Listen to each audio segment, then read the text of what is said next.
ان کے ایک مومن کے اندر جب یہ شعور بیدار ہو جاتا ہے، کوئی ہے جو دیکھ رہا ہے، قرآن کہہ رہا ہے، خدا دیکھ رہا ہے، رسول دیکھ رہے ہیں، مومنین تمہارے اعمال کو دیکھ رہے ہیں، اور اگر ہم اپنے امام زمانہ کو حاضر و ناظر جانتے ہیں تو، اور اگر ہم پروردگار کو ہم یہ کہتے ہیں کہ وہ ہر پروردگار ہماری شرک سے زیادہ قریب ہے،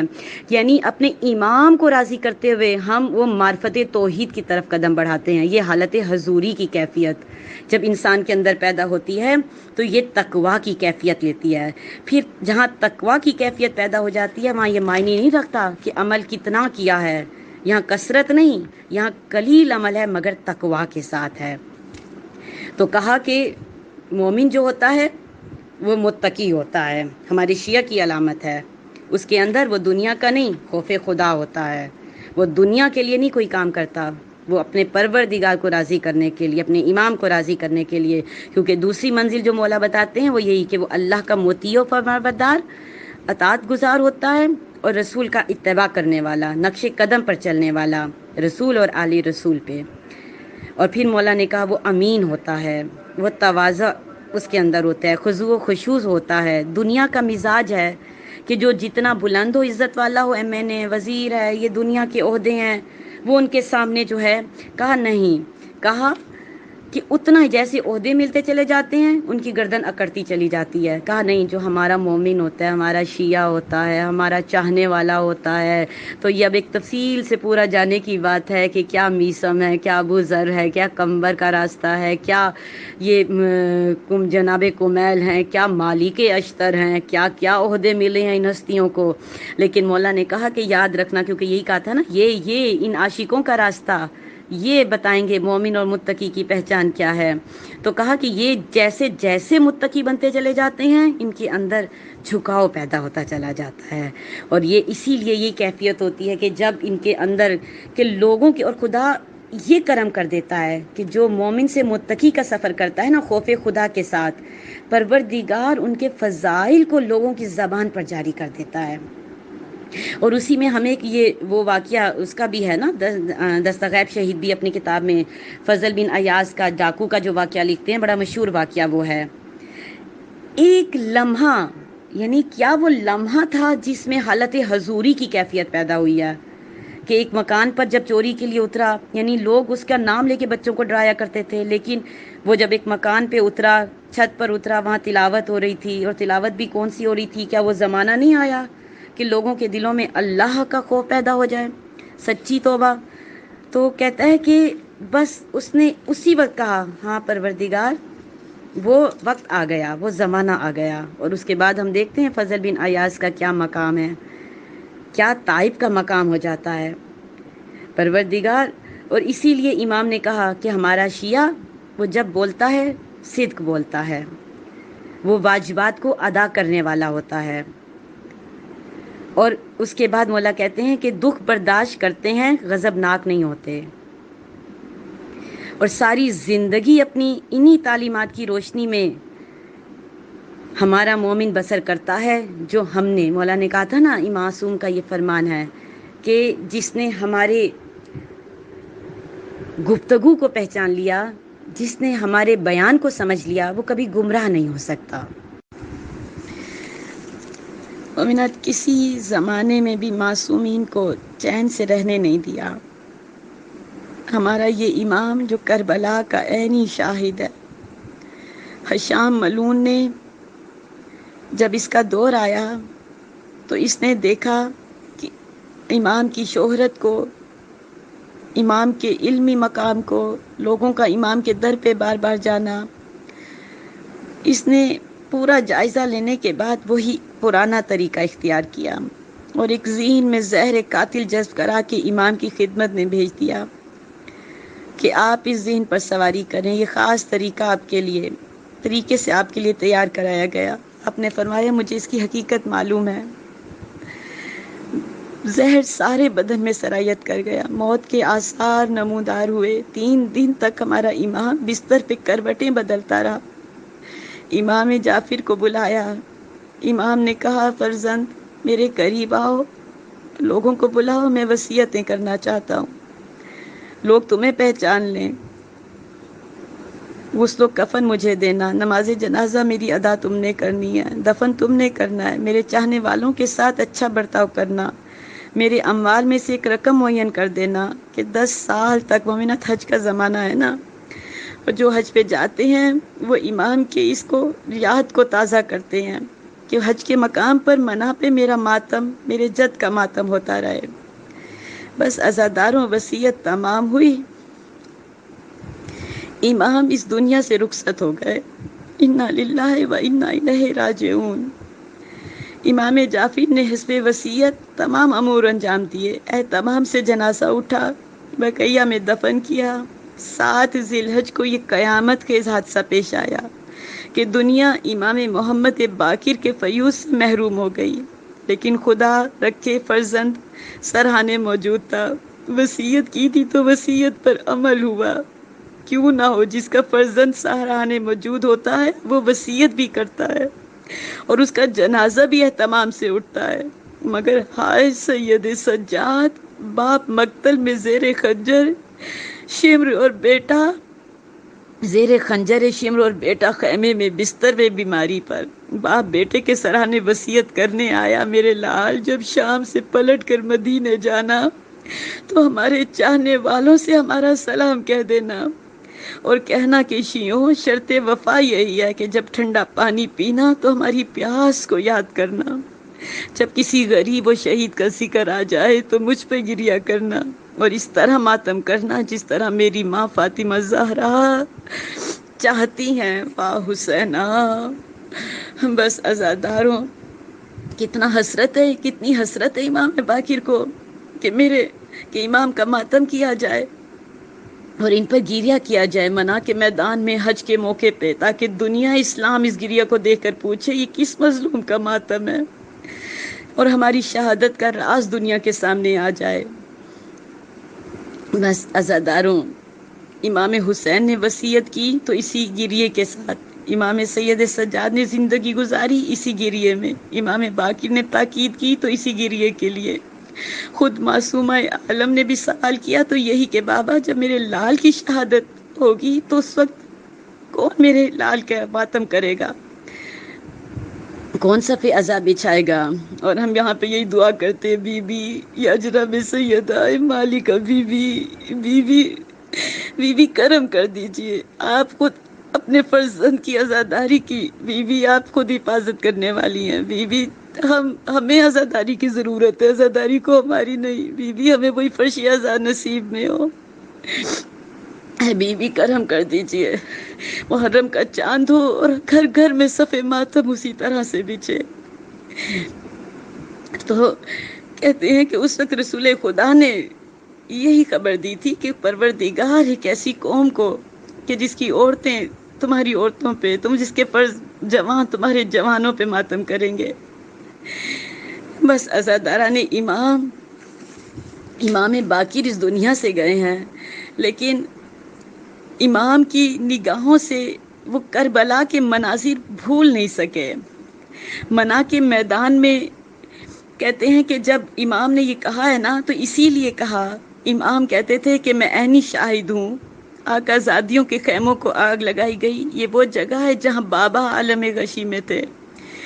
مولا کو ایک ایک منظر مولا کے سامنے تھا، اسی لیے منا میں ماتم کا مولا نے کہا کہ جب بھی جمع ہو سب تو میرے بابا کا ماتم، میرے جد کا ماتم کیا جائے۔ امام باقر نہیں بھلا سکے، امام باقر طلع زینبیہ نہیں بھلا سکے، امام باقر وہ جگہ نہیں بھول سکے، شام غریبہ کی وہ شب نہیں بھول سکے جب بابا عالم غشی میں اور شمر ملعون نے بستر کو کھینچا تھا۔ امام باقر 11 محرم کو ایک رسی میں آل محمد اسیر،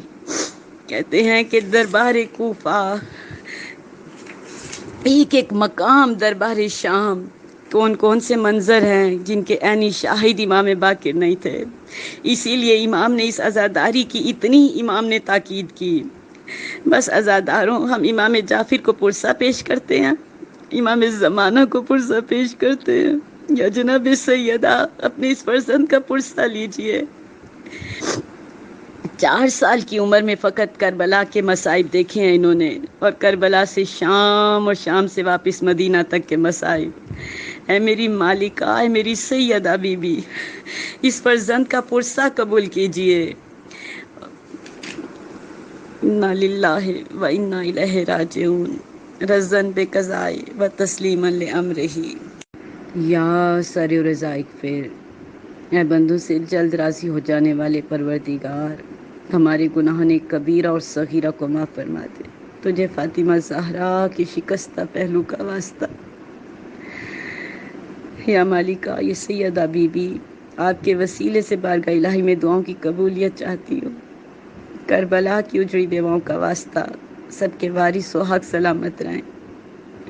اور جن کے سہاگ سلامت نہیں ہیں نظر کرم ہو۔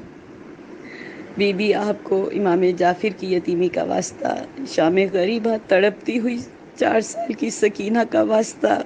جو کہتی تھی بار بار کہ میرا کوئی نہیں رہا، میں یتیم ہو گئی،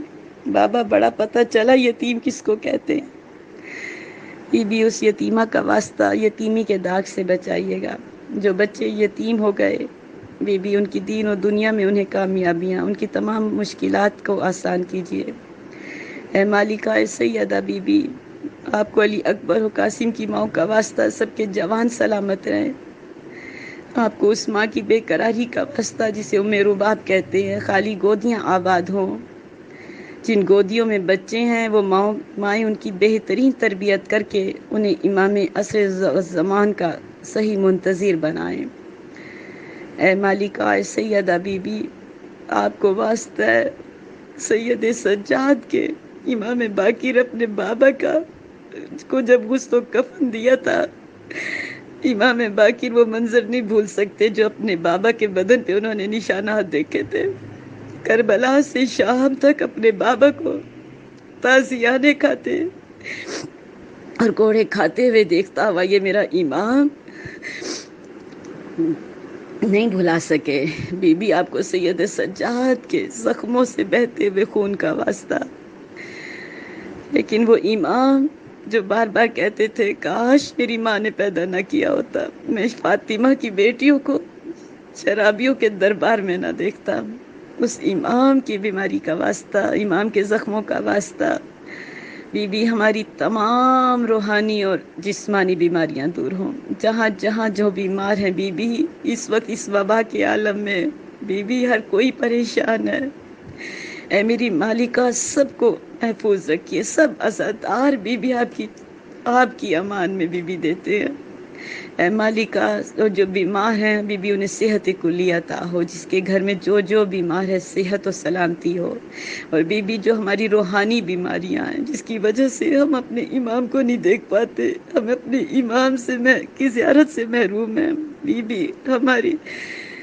بی ہم تزکیہ نفس کی منزل پر آئے ہیں، علم وہی حاصل کریں بی بی جو تزکیہ نفس کا باعث بنے۔ اے میری مالکہ، تاکہ ہم اپنے امام زمانہ کی زیارت کر سکیں، آمین۔ اے میری مالکہ، عباس کے کٹے بازوؤں کا واسطہ، مالکہ بی بی آپ کو اجڑی ہوئی بہنوں کا واسطہ، بی بی سب بہنیں علی اکبر کی جوانی کے صدقے میں، بی بی ہر بہن اپنے بھائیوں کو خوش آباد دیکھے۔ اے میری مالکہ، باب الحوائج کے صدقے میں سب کی حاجتیں پوری ہوں۔ اپنی بیٹیوں کی پریشانیوں کا واسطہ، کوئی بھی نہیں بیان کر پاتا کہ علی کی بیٹی شام کے دربار میں کیسے داخل ہوئی، بابا مدد کو آؤ۔ بی بی اپنی بیٹیوں کی پریشانیوں کا واسطہ، ہر ماں اپنی بیٹیوں کو آباد و شاد رکھے۔ اے مالکہ، تمام شیعان علی حیدر کرار اپنے گھروں میں آباد و شاد رہے۔ اے میری مالکہ، سب عزاداروں کی خیر ہو، بی بی سب کے گھروں میں فرش عزا اسی طرح سے بچھے۔ اے مالکہ، اے سیدہ بی بی آپ کے حوالے، بی بی اے میری مالکہ، چاند محرم کا ہو، گھر گھر صف عزا بچھے، بی بی آپ ہی اس کی ضامن ہے۔ اے یا سیدہ، یا مالکہ، اے راضیہ، اے مرضیہ بی بی، اے شافیہ بی بی، اے میری مالکہ، ہمیں خالی نہ لوٹائیے گا۔ امام زمانہ کا ظہور جلد سے جلد ہو۔ اے بی بی، اسی وقت کا واسطہ دے کر ہمیشہ اپنی گفتگو کا اختتام کرتی ہوں۔ آپ کو اس منظر کا واسطہ، اس لمحوں کا واسطہ جب حسین ذوالجناح سے نیچے آئے اور کربلا میں آپ کی فریاد تھی، اے شمر نامار میں نے چکیاں پیس کے پالا ہے، کربلا کی اجڑی بی بی آپ کو کربلا کے بن میں بی بی اپنے غریب کی بکھری ہوئی لاش کا واسطہ جو سخی بھی ہے کریم، اور کریم کے دروازے پر مانگنا نہیں پڑتا۔ کریم حسین کا صدقہ مجھ سمیت بی بی جو سننے والے جو نہیں بی بی سب کو بامراد کیجیے گا۔ ربنا تقبل منا انک انت السمیع العلیم۔ اعوذ باللہ من الشیطان الرجیم، بسم اللہ۔